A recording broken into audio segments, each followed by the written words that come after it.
Hi everyone. So in this lecture we're going to discuss about the messaging queues. This will be a very short lecture because in this lecture we're going to just understand about the messaging queues, that what are the messaging queues, what are the pain points inside the distributed architecture that sometimes it can be heavy. So we're going to understand about the problem behind the messaging queues, and we're going to understand that why the messaging queues could be better in some ways. So without wasting much time, let's get started with that. So for example, suppose let's say you are working in a distributed architecture, right? And you have services which are the payments and which are the confirmations. This is a payment service and this is a confirmation service. For example, suppose let's say the payment services is sending around 10,000 requests to the confirmation. Suppose the 10,000 payments were successful in a second. Now the confirmation service receives that request. Right. The confirmation services has the three main tasks. First task is to notify the users via email, right? Notify via email. Second thing it has to do is they have to send the push notifications via real time, right? That could be the real time, that could be via the web sockets as well. Third thing they have to do is they have to log the notifications, right? So confirmation services has the three main jobs to do. Now receiving 10,000 requests, but confirmation service suppose if they have the heavy input IO task, right? They have the heavy input output task. For example, this task is going to depend on the provider as well. Provider could be the FCM, that could be the APN for the Apple. So it depends on the provider. Provider can take around 1 to 2 seconds.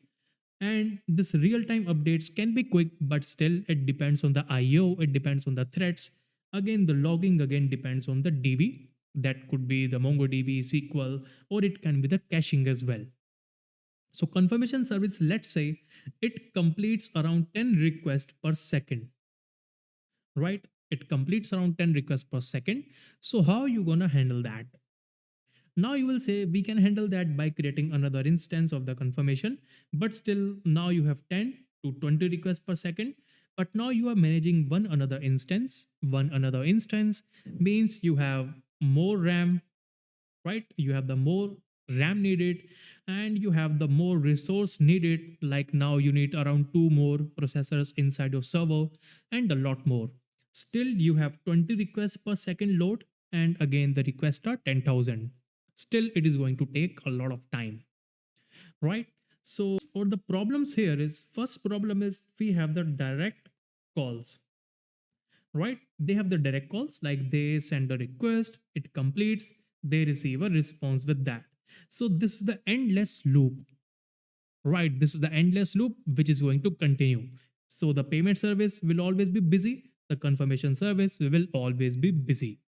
By chance, if the confirmation service goes down, that should not happen, right? By chance it goes down, so all the requests are going to end in between, and you won't have any data regarding that what happened with that or why it failed.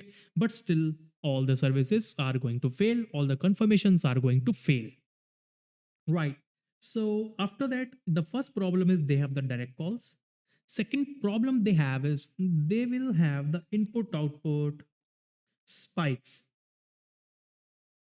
right? They have the spikes of the input output. It means they can use a lot of threads. Threads can go out of space, right? You go out of threads, you have no more threads.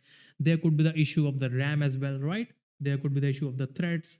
There could be the issue of the RAM of your system. Again, the third thing could be again, they have the tight coupling,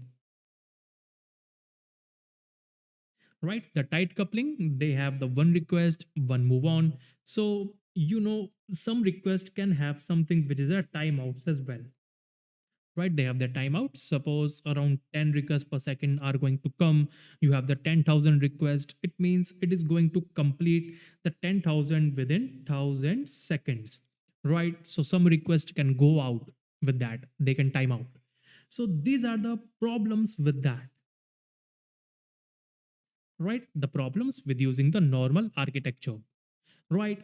Now comes something which is the messaging queues.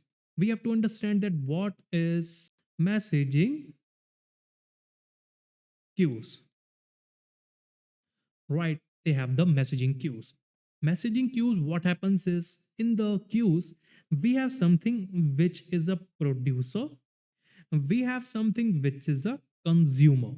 There's a producer, there is a consumer. So, producer moves on, they have a task and they communicate via one thing which is a broker, right? They have one broker, a complete server, a complete architecture. They have a broker type of system, right? So, what happens is when the producer receives a request, it can also receive the request via the gRPC, the REST. It doesn't communicate with the consumer. There is no direct communication between the producer and the consumer. Instead, they talk in the way of queues. So, producer adds the message or adds the event or the data inside the queues, and the consumer talks with the queues. So, producer sends the data inside the queue, the consumer picks the data inside the queue, and again there is no direct communication between them, right? There is no direct communication between both of them. So this is the main advantage, that all your services are not always busy. The consumer is busy, okay, because it has to process a lot of things. So it can be the confirmation, it could be the producer, and suppose there's a payment service which is going to send the request to the producer is going to move on, it is going to add that message inside a queue, and then the consumer will pick that item from the queue. So this is going to happen instead of this architecture, like there will be no direct cause between them. We gonna about that, right? That could be one thing that the messaging queues can solve. So there is something which is a inside that. So suppose there's a producer again and there's a consumer again, right? So it adds the item inside the queues. Messaging queues can move on. It means suppose you have two consumers, you created the instances of the consumers, and suppose the producer adds the messages within the queues. Now it is going to read, like this consumer will also read that, and this consumer will also read that. So any message, suppose this message is going to be used, so this consumer will also read that, and this consumer will also read that, right?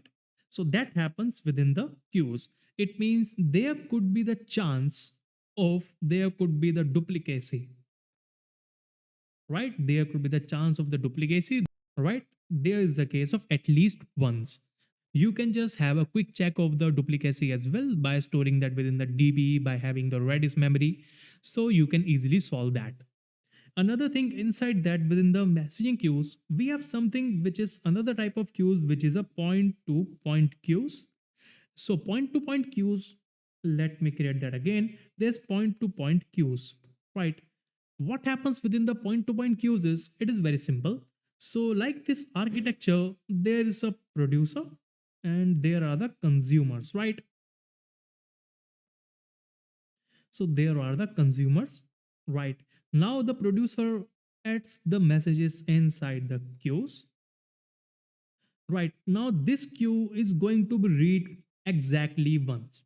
Suppose we have this item. So if this item is going to be picked by the consumer 2, so consumer 1 will not be able to pick that. So this happens within the point to point queues with that. There's a point to point mechanism. It means inside this architecture, there is no duplicacy, and the messages are going to be sent exactly once, right? So there is there is a benefit of that, of the exactly once, and there could be the issue of the duplicacy, but still, right, still you can have a check for the duplicacy and it can work well. And even there is a case of the retry as well. Another thing, there's a retry.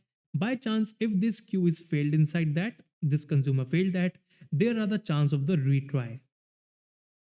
You can add a check that if this doesn't work out, if this queue failed, you can retry up to 3 times, 5 times. Even if the 5 times didn't work, you can send them within something which is a DLQ. DLQ, which is a dead letter queue, which means all of the queues which didn't work out, they're going to move on within a dead letter queues, and now the consumer will not retry that again, right? So understanding all this, it means like we have few advantages. So, understanding the advantages, there are the four major advantages for that, which is no direct coupling between them, right? If you have a direct coupling, it can be the painful because all your services are going to be continuously busy. Second thing is we have the smooth spikes. Again, if 10,000 requests are coming on, some could be dropped because your service was not able to catch that. So instead, they are not dropped, right? They are not dropped over there. Apart from that, you have the multiple consumers. You can add the multiple consumers like the C1, C2. You can have till 10 consumers as well. You don't have any limit. Then you have something which is a retry mechanism. It is going to retry again, even if that didn't work out. Still, it is going to work ahead with that, right? You can retry up to 3 times, 5 times, and it is going to work well. And even if you have the error by sending the push notification or the email notification, then it means you will be having the DLQ, which is a dead letter queue that is going to manage all that. So you can manually handle those notifications. So this is something that is a messaging queues. Now maybe now you have a good understanding of how these queues will work. Now in the next lecture we're going to discuss about the very important thing which is a Kafka. In the next lecture we'll have understanding of the Kafka. After that we're going to understand about the RabbitMQ. Third thing we're going to move on, we're going to understand about the BullMQ. So BullMQ is slightly different from this, but still it is going to cover all these things about the messaging queues. So these are the lineups for our next videos for that. So please be subscribed and just watch all these things so that you will be prepared about your next interview for that. So thanks for watching. Have a nice day.